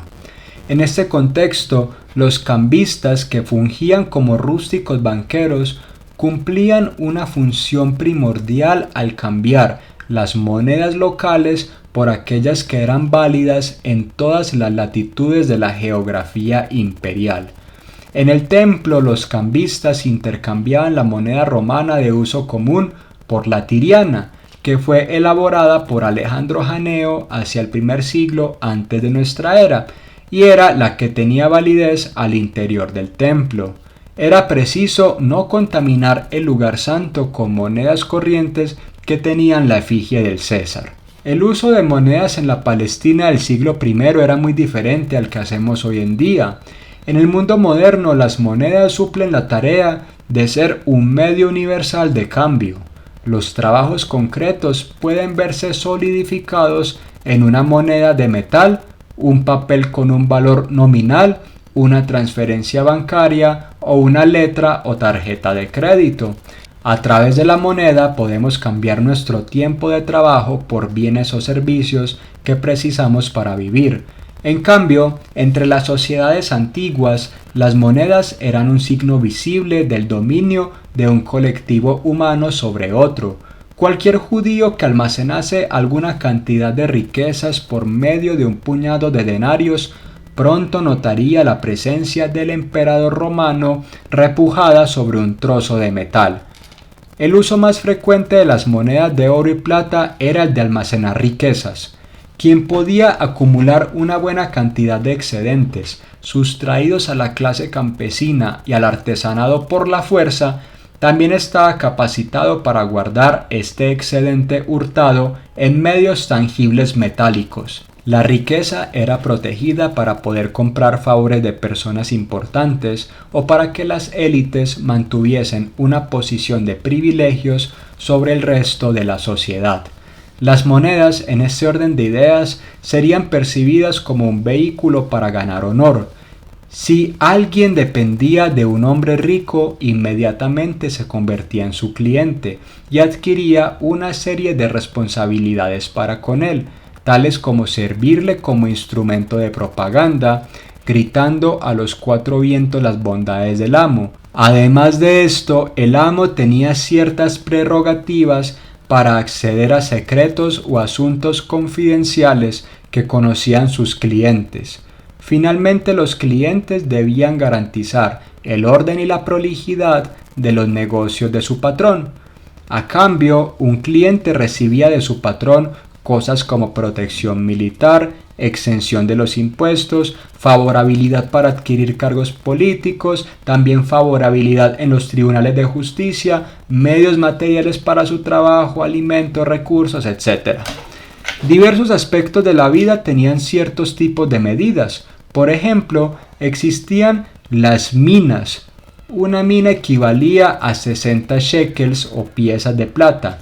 La parábola de los talentos es presentada por Lucas en términos de minas y en Mateo en términos de talentos. Esencialmente, el dinero era utilizado para pagar impuestos. Los romanos exigían el pago de tributos en denarios y los miembros de la casta sacerdotal exigían su porción en la tiriana. Los contratos de deudas eran escritos en concepto de denarios y las penalizaciones fiscales igualmente. El cristianismo hegemónico intentó desdibujar los alcances económicos y políticos de la predicación de Jesús, relegando sus enseñanzas a un espiritualismo separado de las realidades concretas y vaciado de todo contenido sociohistórico. La misma muerte de Jesús tuvo influjos políticos innegables. Su asesinato no fue el resultado únicamente de celos e intrigas religiosas, pues los cargos que generalmente eran adjudicados a los crucificados viraban entre la traición a Roma, el bandidaje rural y la sedición, es decir, todo aquello que acarreaba un riesgo seguro para el sostenimiento del orden establecido bajo las insignias y estandartes imperiales. Pilato preguntó a Jesús si era rey, pues el título regio contravenía el esquema de clientelismo y patronazgo romano. Caifás preguntó a Jesús si era el Cristo, el Mesías, el Hijo del Bendito.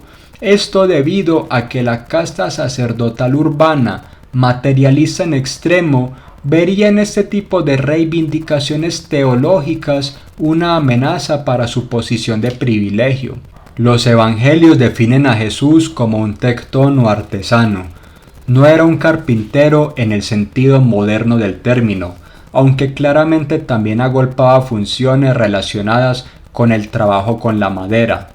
Los artesanos en tiempos de Jesús eran mano de obra especializada, sabían arreglar el ramaje de los techos de las casas, reparar las paredes de barro de las viviendas, edificar caminos e incluso podrían someterse a un arduo proceso educativo bajo la tutela de maestros que conocían secretos propios de los oficios. Habría que tener en mente algo. Antipas, tetrarca de Galilea y Perea, quería hacer de Séforis y Tiberíades unas suntuosas urbes que emulasen la gloria de Roma y Atenas. Las pretensiones del regente no serían otras que arrancar un suspiro del espíritu grecolatino para afincarlo en medio del tórrido paisaje medio oriental. Ahora bien, no cabría duda que Jesús debía prestar su fuerza laboral para solidarizarse con su familia extensa en épocas cruciales del año agrícola. La vendimia de otoño y las primicias de la primavera requerían de la mayor cantidad de manos posibles. Un tectón como Jesús, de no poseer un gran taller con esclavos, tenía que sortear sus suertes entre el campo y la ciudad. Sería inverosímil pensar a la familia del Señor del Universo como nuestras familias nucleares modernas, que al fin y al cabo son el fruto natural de las revoluciones burguesas. El contexto de Jesús era el de una villa. Varias casas pertenecientes a una misma estirpe compartían un patio común, quizá una huerta y un campo destinado a la labranza y al cuidado de animales. Asimismo, estos núcleos familiares coaligados muy probablemente gozaban con un horno común y sótanos compartidos. Las mujeres cocían el pan, cuya receta no agrupaba más que aceite, harina y un puñado de levadura. Estas mismas mujeres almacenaban los alimentos en tinajas subterráneas, zurcían la ropa y vigilaban a los niños pequeños. Los hombres de la casa de Jesús tenían que labrar la tierra, cuidar las bestias y, en el caso del artesanado, gestionar los recursos necesarios para efectuar sus quehaceres. El modo de producción agrícola se hilvanaba en dos frentes. Los campesinos debían administrar lo necesario para subsistir y para entregar sus impuestos a Roma o a su arrendatario. Las economías tradicionales arraigadas en un pleno sentido del autoabastecimiento dieron paso a economías agrarias de escala imperialista. El campesino vivía de manera deficitaria y una buena porción de lo producido iba a manos de sus patrones. Quizá el campesinado poseía los medios de producción, quizá no, pero el control directo de los frutos de su trabajo era ajeno y estaba subyugado al sistema de deudas. Las explicaciones estrictamente espiritualistas del reino de Dios, tema central de los evangelios sinópticos, perfilan la ideología individualista de la burguesía. En cambio, resulta evidente de suyo que el movimiento primigenio de Jesús hizo todo cuanto estuvo en sus manos por resarcir el tejido social malbaratado por la intempestiva marcha de la bestia de la acumulación. Jesús distaba de ser un individualista. La ética tribal y los vínculos de solidaridad serían bien vistos por un Jesús arraigado en la tradición comunitarista del Primer Testamento. Los peligros de la acumulación sin precedentes son bien indicados en la primera gran tradición en torno a Jesús.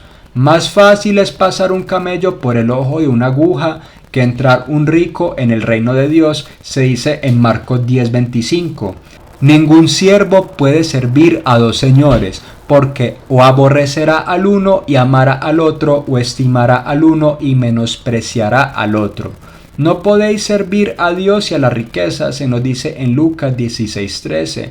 En este orden de ideas, es de sumo interesante que la propuesta de Jesús, atestiguada en Lucas 6:29 al 35, sea bastante similar a los dictámenes propios de la economía política tribal. A quien no tiene se le da e incluso se le permite vivir en el seno de la colectividad, en donde puede erigir las condiciones materiales óptimas para llevar a cabo una vida digna. Las formas de intercambio endogámicas, es decir, las vividas en el seno de un grupo familiar, llamadas así reciprocidad general de manera escueta, están timoneadas por el don o la dádiva, Aquel que recibe ni siquiera se sabe si pueda retornar lo recibido. La prédica del reino universal de Dios enraiza sus fundamentos en esta visión alternativa de la economía política. En contraste con esto, la economía romana era de cuño redistributiva. Quien no tenía se le quitaba absolutamente todo. El don no era la norma, sino la extracción. La riqueza despierta la idolatría. Por eso el reino de Dios recolecta un antiguo tema teológico. Hay que mantener la fidelidad a Yahvé, no a Mamón. Mamón es la personificación vívida de la avaricia. En Mateo 6:19 se dice: no os hagáis tesoros en la tierra, donde la polilla y el orín corrompen, y donde los ladrones minan y hurtan, sino haceos tesoros en el cielo, donde ni la polilla ni el orín corrompen, y donde los ladrones no minan ni hurtan. Las élites han usurpado el lugar que solo al Padre corresponde. En el reino, la igualdad espiritual necesariamente deviene en la democratización de la vida material. En lugar del dominio de Herodes, Jesús avisora la inminente llegada del día de Yahvé. Dios tomará el lugar que siempre le ha correspondido y su casa estará en orden. La hermandad universal prefigurada en las enseñanzas del Cristo da a entender que los parámetros utilitaristas sobre los cuales hilvanamos nuestra existencia sencillamente languidecerán. No resulta descabellado que en Marcos 10, 29 al 30, el Señor asevere: de cierto os digo que no hay ninguno que haya dejado casa o hermanos o hermanas o padre o madre o mujer o hijos o tierras por causa de mí y del Evangelio, que no reciba 100 veces más ahora en este tiempo, casas, hermanos, hermanas, madres, hijos y tierras con persecuciones, y en el siglo venidero la vida eterna. La hermandad cristiana planteada por Jesús fue altamente transgresora. Llamarse unos a otros hermano o hermana desvincula de facto a los miembros de la primitiva comunidad con respecto a los circuitos de la dominación imperial. Para Jesús, la soberanía absoluta de Dios se pone de manifiesto en cada ámbito de cada esfera experiencial humana. Lucas 12, 2 al 9 nos expone que no habría que temer a aquel que acumula de manera frenética poder en la tierra, sino a aquel que por su propio poder es capaz de dar vida. Parece ser que el evangelista establece que es absurdo que los pajarillos tengan precio, pues su creador los cuida, más allá de si existen o no dinámicas mercantiles. El que vende las cosas no tiene control sobre la vida, a duras penas se encarga de ponerle precio a algo que de plano no le pertenece. Lucas 11, 9 al 13 parece reforzar la visión de Dios como un patrón divino. En la antigüedad, cuando se establecían las relaciones interdependientes de patronazgo y clientelismo, a los superiores podían ser pedidas prebendas materiales. La asimilación de Dios con un perfecto Padre proveedor exhibe dos cosas. El cristianismo primitivo, el de base, no era estrictamente espiritualista, pues la restauración cósmica implicaba devolver al hombre la dignidad perdida dentro del ámbito sociohistórico. En segundo lugar, la noción intimista de oración, al menos para el cristiano de primera y segunda generación, no estaba desgajada de las repercusiones efectivas en el ámbito material. El evangelista dice: ¿qué padre de vosotros, si su hijo le pide pan, le dará una piedra? O si pescado, en lugar de pescado le dará una serpiente, o si le pide un huevo le dará un escorpión. Ahora las rocas, serpientes y escorpiones simbolizan los enfermizos y pútridos circuitos configurativos de la realidad presente. Ante la ignominia que adviene tras la explotación, está posicionado el reinado efectivo de Dios, el Padre Universal. Si te ha gustado el video, suscríbete, nos veremos en una próxima ocasión.